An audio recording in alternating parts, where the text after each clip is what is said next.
बिस्मिल्लाहिर्रहमानिर्रहीम। Dear students, अस्सलाम वालेकुम। आज हम क्रिमिनल लॉ 2 के इस लेक्चर में पाकिस्तान पिनल कोड के सेक्शन 337 एन से आगाज़ करेंगे। साबका लेक्चर में हमने सेक्शन 337 एम में पढ़ा था कि हार्ड कौन सी सिचुएशन होती हैं जहाँ पे लायबल टू किसास नहीं होती। अब सेक्शन 337 एन डील करता है कि हार्ड लायबल टू किसास तो है, लेकिन आफ्टरवर्ड्स कोई ऐसी डेवलपमेंट हो जाती है जिसकी वजह से अब वो किसास एग्जीक्यूट नहीं किया जा सकता। तो उसमें डिफरेंट सिचुएशन है। नंबर 1 ये है कि अगर किसास एग्जीक्यूट होने से पहले अगर ऑफेंडर उसकी जो कन्विक्ट है, जो मुलज़म है, उसकी मुजरम की डेथ हो जाए तो फिर साफ सी बात है कि उसके ऊपर किसास एग्जीक्यूट नहीं हो सकता। जो शख्स जिसकी डेथ होगी उसको आप कोई सज़ा नहीं दे सकते। दूसरी सूरत इसमें यह है कि किसास में मुजरम का जो ऑर्गन, बॉडी ऑर्गन जिसके ऊपर किसास एग्जीक्यूट किया जाना था, वो बॉडी ऑर्गन किसास एग्जीक्यूट होने से पहले ज़ाया हो जाता है किसी और वजह से। तो अब चूँकि वो ऑर्गन मौजूद ही नहीं रहा तो उसके ऊपर फिर किसास एप्लीकेबल नहीं होगा, किसास एग्जीक्यूट नहीं हो सकता। लेकिन इसमें अगर उस पर किसास मुलज़म पे उसका ऑर्गन ज़ाया होने की वजह से एग्जीक्यूट नहीं हो सकता तो इसका ये मतलब हरगिज़ नहीं होगा कि उसको अब छोड़ दिया जाए। उसको उस हर्ट के लिए जो उसने काज की थी अर्श पे करनी पड़ेगी, और उसके साथ उस हर्ट की कांड के लिए जो स्पेसिफिक इम्प्रिजनमेंट है ताज़ीरन, वो सज़ा उसको सुनाई जाएगी। इसके बाद इसमें अगर मजरूब जो है वो मुलज़म के साथ सुलह कर लेता है, उसको फीस बिल्लाह माफ़ कर देता है, अपना राइट ऑफ किसास वेव कर लेता है, या वो बदले सुलह लेके अपना राइट ऑफ किसास कंपाउंड कर लेता है, तो उस सूरत में भी किसास एग्जीक्यूट नहीं होगा। चौथी सूरत इसमें यह हो सकती है कि किसी वजह से राइट ऑफ किसास ऐसे शख्स के पास चला जाए जो कानूनन मुलज़म के ख़िलाफ़ जिसको किसास क्लेम करने का हक हासिल नहीं है। जैसे हम पिछले चैप्टर में पढ़ चुके हैं कि बेटा औलाद जो है वो अपने माँ बाप के ख़िलाफ़ किसास एग्जीक्यूट नहीं करवा सकती, किसास क्लेम नहीं कर सकती। लेकिन इस सूरत में भी अगर उस मजरूब का कोई वली है तो उसको मुलज़म को उसकी अर्श जो है वो पे करनी पड़ेगी, और अगर कोई वली नहीं है तो फिर मुलज़म को ताज़ीरन उसकी सज़ा दी जाएगी, जो भी उस काइंड ऑफ हर्ट के लिए वो स्पेसिफाइड होगी। इसके बाद ये सेक्शन डील करता है desperate, hard and dangerous criminals को। अगर कोई शख्स ऑलरेडी वो डेस्परेट, हार्ड एंड या डेंजरस क्रिमिनल है या ऑलरेडी कन्विक्ट है, तो कोर्ट जो है वो हार्ट की कांड को मद्देनज़र रखते हुए उस मुलज़म को सज़ा सुना सकती है,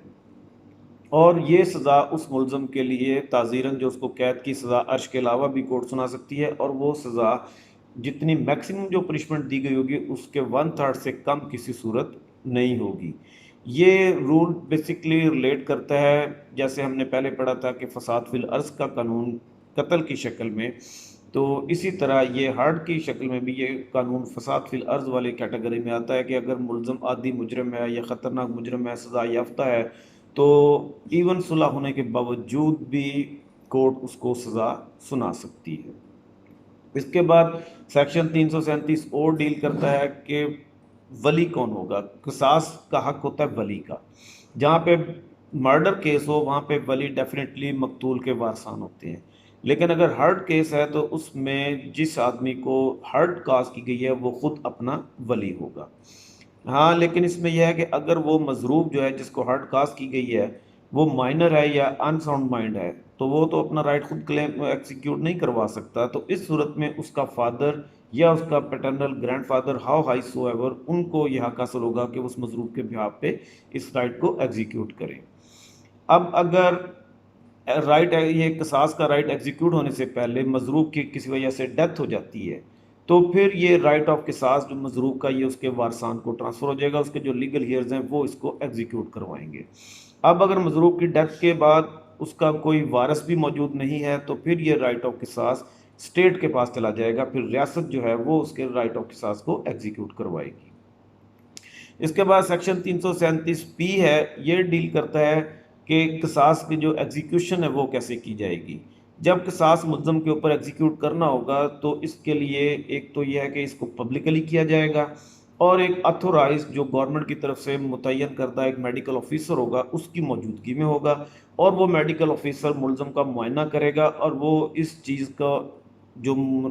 احتیاطی یا مناسب اقدامات ہیں وہ بھی انشور کرے گا، اور اس چیز کو یقینی بنائے گا کہ یہ قصاص ایگزیکیوٹ کرنے سے ملزم کی ڈیتھ نہ ہو جائے، کیونکہ ملزم نے ہرٹ کاز کی تھی، اس کو جواباً ہرٹ ہی کاز کی جائے گی، یہ نہ ہو کہ اس قصاص کے نتیجے میں اس کی جان چلی جائے۔ تو میڈیکل آفیسر اس چیز کو انشور کرے گا، اور دوسرا جتنی ہرٹ کورٹ کے آرڈر کے مطابق قصاص میں ملزم کو پہنچائی جانی ہے ضروری ہے اتنی ہی ہرٹ کاز کی جائے، اس سے زیادہ وہ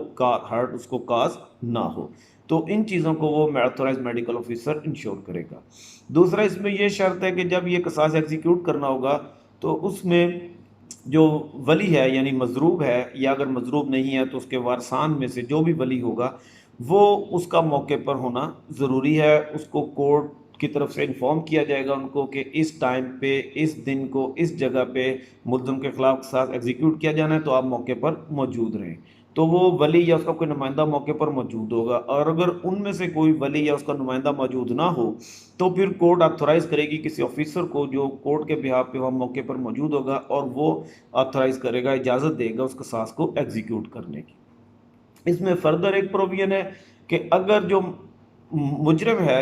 اگر وہ فیمیل ہے جس کو پہ قصاص ایگزیکیوٹ کرنا ہے، اور وہ فیمیل پریگننٹ ہے، تو اس میں میڈیکل آفیسر کی اوپینین لینے کے بعد کورٹ اس کی ایگزیکیوشن کو پوسٹ پون کر سکتی ہے۔ کب تک؟ جب تک کہ وہ عورت بچے کو جنم نہ دے لے، اور جنم دینے کے بعد 2 سال تک، کیونکہ اسلامک لا میں یہ ہے کہ 2 سال جو ہے وہ اس کی رضاعت کی مدت ہے، تو 2 سال تک کیونکہ وہ بچے کا حق ہے کہ وہ ماں کا دودھ پیے، تو بچے کی ولادت اور اس کے بعد 2 سال تک عورت کے اوپر قصاص ایگزیکیوٹ نہیں کیا جائے گا، اس کے بعد اس قصاص ایگزیکیوٹ کیا جائے گا۔ اور اس دوران عورت کو ضمانت پر رہا کیا جا سکتا ہے، اور اگر اس کو ضمانت پر رہا نہیں کیا جاتا، کورٹ مناسب نہیں سمجھتی اس کو ضمانت پہ رہا کرنا، تو اس کو ایسے ٹریٹ کیا جائے گا اس تمام عرصے میں جیسے اس کو سمپل امپریزنمنٹ کی سزا سنائی گئی ہے، یعنی اس سے کوئی مشقت کا کام جیل میں نہیں لیا جائے گا۔ آپ ان سیکشنز کو پڑھیں، سمجھیں، اور اگر کوئی بات آپ کو سمجھ نہیں آتی تو آپ مجھ سے واٹس ایپ گروپ میں میسج کر کے پوچھیں، انشاءاللہ I will try to explain it to you. Thank you very much.